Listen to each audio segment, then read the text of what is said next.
अभी हम आपको अपडेट करते हैं बांदी से, जहां से सिकंदर अली जमाली हमें बता रहे हैं कि इस स्टेशन बांदी में रेलगाड़ियों की आमदोरफ्त तो मामूल की बात है, मगर फाटक और सिक्योरिटी उस तनासिब से नहीं दी जा रही, जिसकी वजह से फाटक बंद होता रहता है और देर से खुलने की वजह से ट्रैफिक शदीद जाम हो जाती है।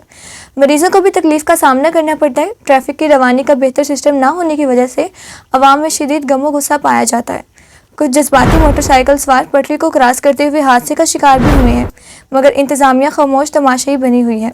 फाटक खुलते ही एक दूसरे के साथ लड़ाई झगड़ा, हाथापाई और रोज़ का मामूल बन गया है। जानते हैं सिकंदर अली जमाली की ये रिपोर्ट।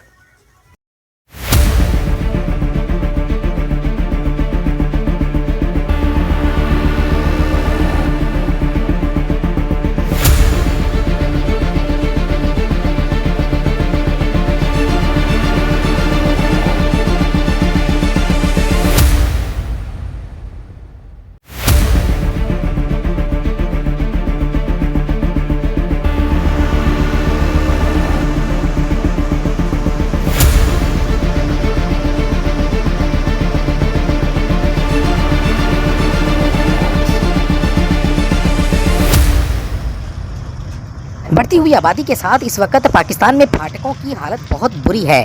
बिल्कुल इसी तरह से बांदी स्टेशन में भी आबादी के तनासब के लिहाज से उस तरह से फाटक को वसी नहीं किया गया ताकि ट्रैफिक की रवानी को आसानी बनाया जा सके। घंटों घंटों बंद रहता है और जब खुलता है तो ट्रैफिक इतनी जाम हो चुकी होती है कि एक दूसरे को पीछे धकेलते हुए आगे निकलने की कोशिश में लड़ाई झगड़े मामूल बन गए।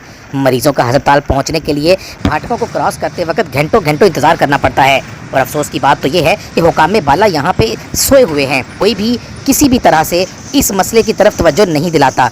सिकंदर अली जमाली, BBU न्यूज़ उर्दू, बांदी। बहुत शुक्रिया, हमें रिपोर्ट कर रहे थे सिकंदर अली जमाली। देखते रहिए BBU न्यूज़ उर्दू।